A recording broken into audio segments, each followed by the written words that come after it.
اچھا طالب علموں، آج ہم ڈسکس کریں گے، بات چیت کریں گے علی گڑھ تحریک کے بارے۔ اس تحریک کا بڑا اہم کردار ہے پاکستان کے بننے میں، کیونکہ یہی وہ تحریک تھی جس نے بعد میں پاکستان کی بنیاد رکھی۔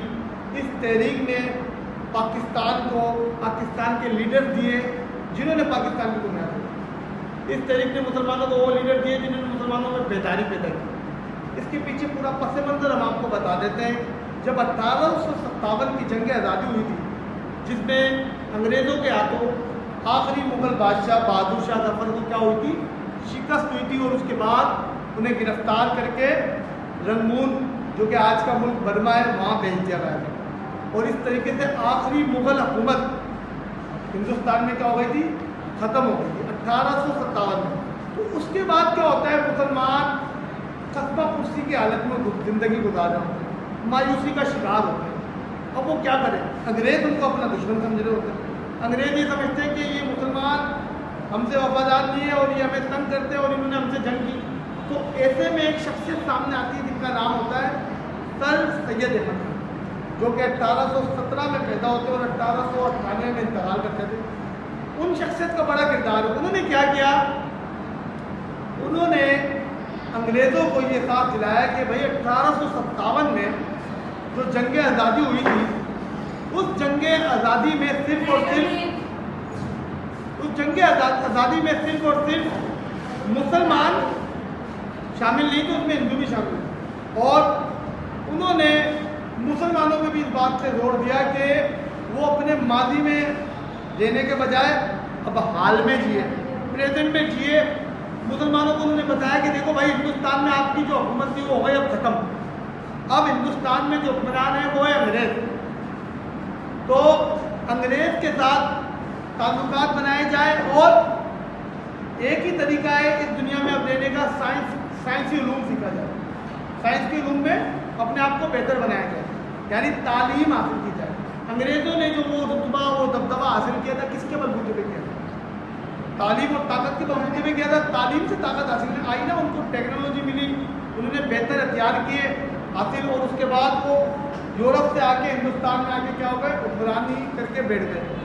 تو انہوں نے مسلمانوں کی ایک چیز باور کرائی کہ ماضی میں رہنے کے بجائے حال میں جیا جائے، اور ان کو یہ سمجھ لینا چاہیے کہ ان کا سنہری دور ختم ہو چکا ہے، اب انہیں آگے بڑھنے کا صرف ایک ہی رستہ ہے ان کے لیے، وہ کیا ہے، تعلیم۔ اس کے لیے انہوں نے کیا کیا، مسلمانوں میں احساس محرومی ختم کرنے کے لیے اور احساس بیداری پیدا کرنے کے لیے انہوں نے مسلمانوں میں جس تحریک کو آغاز کیا اس کو کہتے ہیں علی گڑھ تحریک۔ اچھا، اس تحریک کے کچھ خاص پوائنٹ تھے جس کے نتیجے میں مسلمانوں کو بڑی ہیلپ ہوئی۔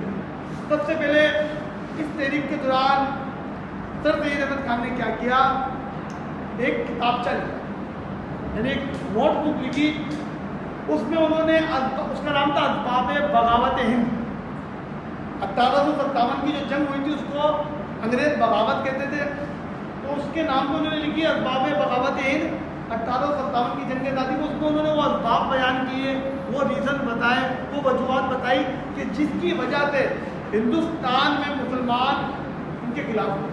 اور اس میں انہوں نے ایک اور چیز مینشن کی سر سے کہ 1857 کی جنگ آزادی میں صرف اور صرف مسلمان شامل نہیں تھے، ہندو بھی شامل تھے، مگر اس جنگ کے بعد ہندو نے کیا کیا، انگریزوں سے تعلقات بڑھانے شروع کر دیے، اور وہ مسلمانوں پہ کیا گئے، غالب آ گئے، تمام اداروں میں وہ دکھنے لگے، ہر پوسٹ پہ وہ دکھنے لگے، اور تو مسلمان اپنے آپ کو کیا فیل کرنے لگے، انسیکیور، غیر محفوظ۔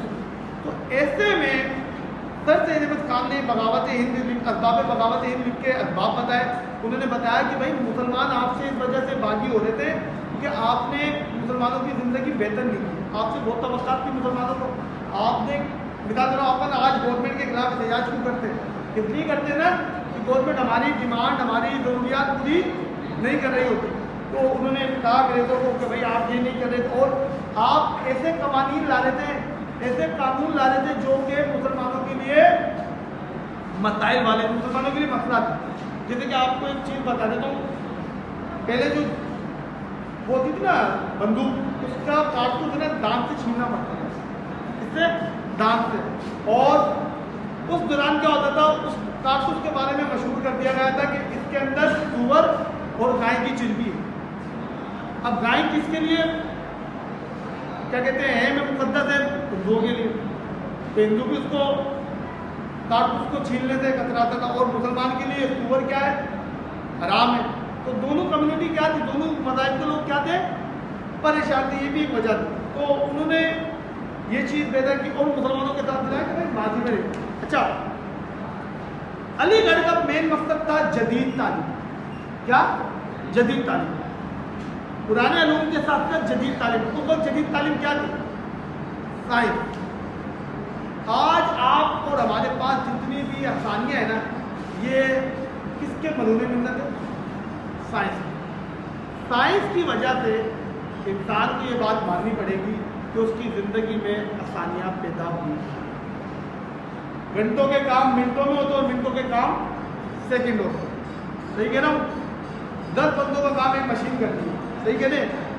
تو زندگی میں آسانی کس کی وجہ سے؟ تو انہوں نے مسلمانوں کو یہ چیز بھائی باور کرائی کہ بھائی اب مسلمان اس چکر سے نکلے کہ یہ علم دینی نہیں ہے, یہ غیر دینی علم ہے. علم ہوتا ہے. علم کا مطلب ہوتا ہے کیا؟ بیسیکلی سیکھنا, جاننا, سیکھنا, معلوم کرنا. اور آپ جو بھی چیز جان رہے ہو آپ کو الٹیمیٹلی کیا کرے گی؟ آخرکار میں ہیلپ بھی کرے گی نا. تو میں نے یہ کہا بھائی اگر آپ سائنس سیکھو گے تو اس سے آپ کے مذہب پہ کوئی بھی کیا نہیں آئے گا؟ آنچ نہیں آئے گا, بلکہ آپ اپنے آپ کو زمانے کے حساب سے کیا کرو گے؟ ٹرین کرو گے. یہ پہلا مقصد تھا. اور سر سید احمد خان نے علی گڑھ تحریک کے دوران یہ زور دیا مسلمانوں پہ کہ آپ نے عدم تشدد یعنی مار پیٹ کی سیاست سے دور رہنا اور تعلیم پہ فوکس کرنا. یہ نہیں ہو کہ ہتھیار اٹھا لینا. ہتھیار بھی جب اٹھانا ہے جب آپ کے پاس طاقت ہو کہ آپ جیت جاؤ. سمجھ جائے؟ آپ کو پتا سامنے والا طاقت ہے تو پہلے وہ جتنی طاقت حاصل کرو پھر اس سے لڑنے جاؤ. صحیح ہے؟ اچھا, علی گڑھ کی تحریک ایک جامع اور مربوط تحریک بن گئی اور اس کے نتیجے میں مسلمانوں کو بڑے بڑے رہنما ملے. صحیح ہے؟ جس میں نواب محسن الملک ایک بڑا کردار تھے. ان کے بھائی نواب وقار الملک, مولانا شبلی نعمانی, مولانا الطاف حسین حالی اور مولانا چراغ حسن نے علی گڑھ کی تحریک کی کامیابی میں اہم کردار ادا کیا. یعنی کہ یہ اس تحریک کے کیا تھے؟ اہم رہنما تھے. تعلیمی خدمت دیکھو, سر سید احمد خان نے علی گڑھ کی تحریک کے لیے ہم کہہ سکتے ہیں کہ سر سید احمد خان نے سب سے وائٹل رول پلے کیا. انہوں نے ایک ادارہ بنایا 1862 میں غازی پور, جس کو نام دیا گیا سائنٹیفک سوسائٹی. کیا نام دیا گیا؟ 1862 میں. ہمارے ادھر کوئٹو سے ہم آج بھی نہیں بنا رہے 2026 میں. صحیح کرو غلط کرو, اور بنا بھی لے تو کوئی بڑی بات نہیں ہے کیونکہ ہم 2026 میں رہتے ہیں, اسمارٹ فون کا استعمال کرتے ہیں. مگر اس شخص نے 1862 میں غازی پور میں ہندوستان کے اندر ایک سائنٹیفک سوسائٹی کا قیام کیا. تو یہ بڑی بات تھی. اس ادارے کا بنیادی مقصد یہ تھا کہ جو مغربی کتب تھی نا, یورپ والے جو کتاب پڑھ رہے تھے, ان کتاب کا کیا کیا جائے؟ اردو میں ترجمہ کیا جائے. اور اس ترجمے کے نتیجے میں ہم مثال دے رہا ہوں آپ کو, جو ایک بات انگلش میں کہی جائے گی, ایک بات اردو میں کہی جائے گی. بات دونوں ہی ہوگی. کون سی سمجھ میں آئے گی؟ اردو میں. کیوں؟ آپ کو وہ زبان آپ کی ہم زبان, آپ وہ زبان میں گفتگو کرتے ہو. تو انہوں نے سب سے پہلے کیا کیا, جو دیگر زبانوں میں علوم تھا اس کو اردو میں کنورٹ کیا تاکہ مسلمانوں کو پڑھنے میں کیا ہو؟ آسانی ہو. اور انہوں نے ایک کیمبرج یونیورسٹی کی طرز پر علی گڑھ میں ایک اسکول قائم کیا. انہوں نے سر سید احمد خان نے, جس کو بعد میں کالج کی سطح تک بڑھا دیا. یعنی شروع میں اسکول بنایا گیا, بعد میں اس کو کیا کر دیا گیا؟ کالج کی سطح پر اپ گریڈ کر دیا گیا اور اس کا نام محمدن اینگلو اورینٹل کالج رکھا گیا. یہ بڑا کالج تھا. صحیح ہے؟ اور یہاں پہ یہ تھا کہ نوجوان نسل انگریزی تعلیم, انگریزی زبان سے وابستہ ہو, انگریزی علوم سیکھے, مغربی علوم سیکھے. تو الٹیمیٹلی بتانے کا مقصد کیا ہے کہ بھلے پاکستان 1947 میں بنا مگر اس کے پیچھے لوگوں نے بڑا کام کیا. اگر یہ تحریک نہ ہوتی, اس وقت مسلمان پڑھتے نہیں تو مسلمان بات کیسے کرتے ہیں؟ مسلمان ان کو ان کی زبان میں جو قائد اعظم تھے باہر سے پڑھ کے آئے تھے نا، تو شروع میں تو ایجوکیشن یہاں سے لی نا، ہندوستان میں ادارے بنائے گئے، تو یہ سب سے پہلے بڑا ادارہ تھا بڑے پیمانے پہ جس نے بڑا کام کیا، بڑے لیڈر پیدا کیے، اور بعد میں اسی طریقے نکلے ہوئے لوگوں نے، اسی طریقے سے پڑھے، اسی ادارے سے پڑھے ہوئے لوگوں نے آپ کو پاکستان جیسا پہنچا۔ تو سر سید نے بڑا کام کیا، تو ان کو سر کا بھی خطاب ملا تھا، یہ کیا کہتے ہیں۔ اچھا، اس کے بعد ہم ایک اور موضوع پہ گفتگو کرتے ہیں، یہ بند کرو۔